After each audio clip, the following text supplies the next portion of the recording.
রহমানির রহিম। আসসালামু আলাইকুম পৃথিবীর সমস্ত মানুষকে আসসালামু আলাইকুম। আমি ফার্স্ট টাইম রান্না করার সময় ভয়েস দিচ্ছি, সবাই আমার সাথে থাকবেন।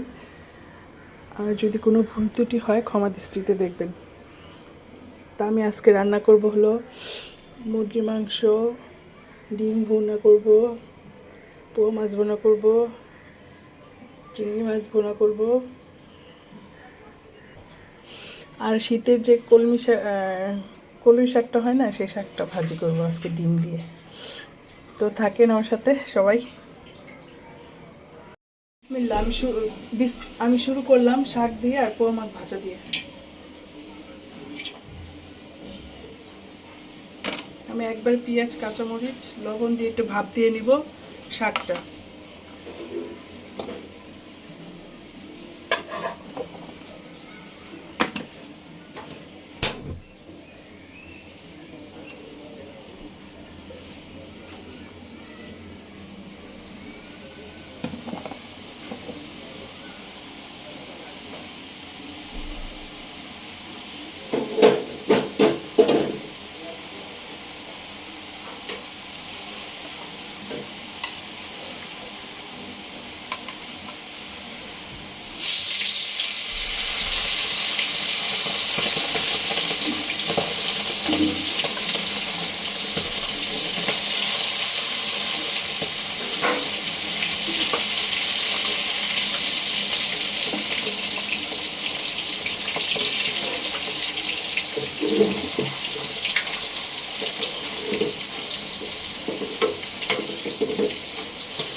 আমি এখন শাকটা বাগার দিয়ে দিতেছি রসুন দিয়ে।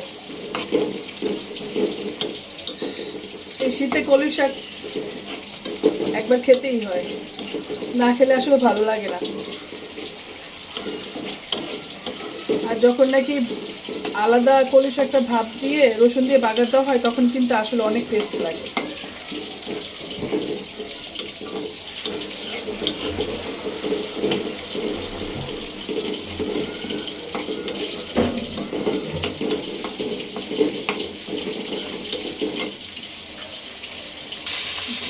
আমি একটা ডিম দিয়ে দিলাম।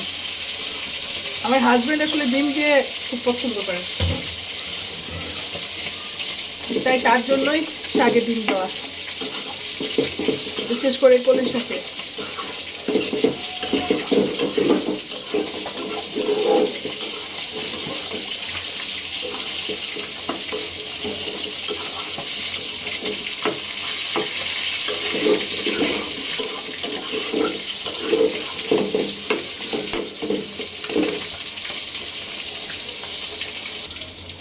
তো আমার শাক রান্না শেষ, এখন আমি ডিমটা ভুনা করবো। আগে ডিমটা ভেজে নিই। বিসমিল্লাহ।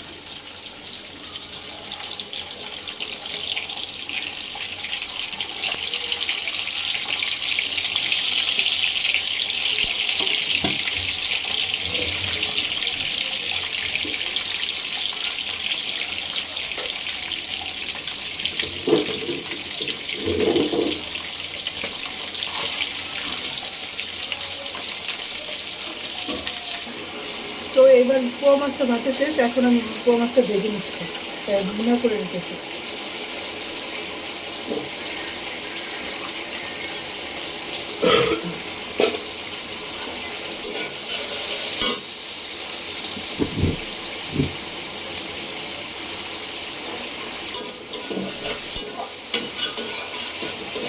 আর এদিকে আমার ডিমটাও ভুনা প্রায় হয়ে গেছে। ধনে পাতা দিয়ে নামায় ফেলবো এটা।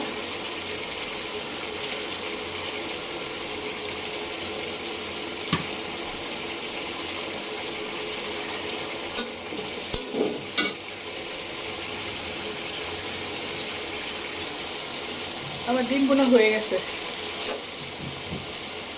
এখন এই চুলায় চিংড়ি মাছটা ভুনা করে নিব, এই চুলায় পোয়া মাছটা ভুনা করে নেব। এখন আমি এই চুলায় চিংড়ি মাছটা ভেজে নেব, ভেজে ভুনা করে ফেলবো।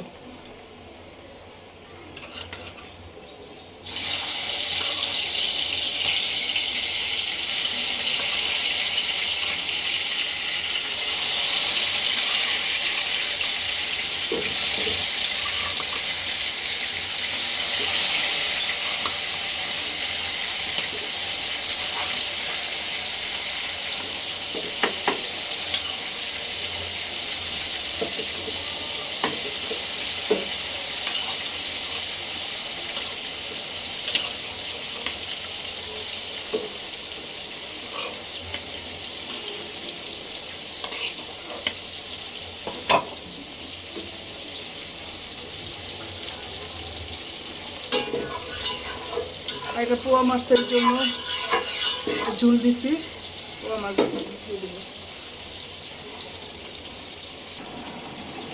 আমার পোয়া মাছ ভুনা করা শেষ, এই পাশে চিংড়ি মাছ ভুনা হয়ে যেতেছে।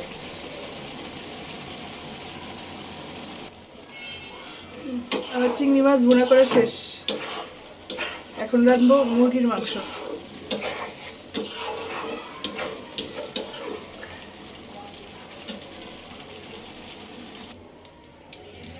তো আমি এখন মুরগির মাংসটা বসাই দিতেছি।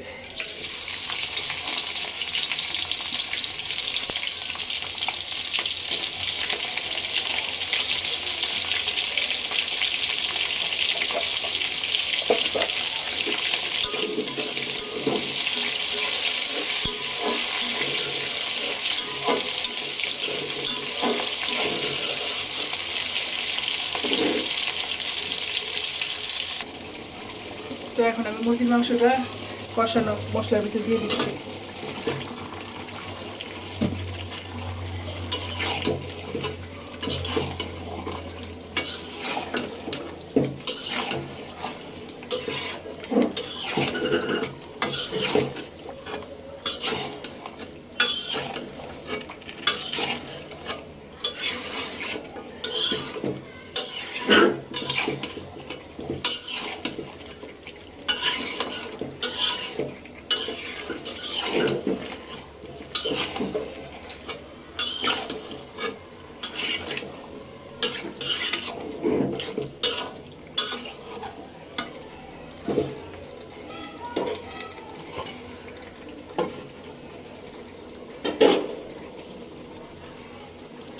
আলহামদুলিল্লাহ আমার মুরগি রান্নাও শেষ। যাক, আজকের জন্য রান্না করা শেষ। চিংড়ি মাছ ভুনা রান্না বাড়া শেষ হলো। আর আজকের দুপুরের খাবার সাদা ভাত, তারপর হলো কলই শাক ভাজি, ডিম ভুনা, মুরগির মাংস, আর হলো পোয়া মাছ ভুনা। তো সবাই আমার জন্য দোয়া করবেন। আজকে এত কিছু আয়োজন করা আসলে আমার ছোট খালা আসছে, তাই তার জন্যই এত আয়োজন। তো সবাই আমার জন্য দোয়া করবেন, আর সবাই আমার চ্যানেলটা সাবস্ক্রাইব করে দিবেন, লাইক কমেন্ট শেয়ার দিয়ে দেবেন। ওকে, সবাইকে আসসালামু আলাইকুম, আল্লাহ হাফিজ।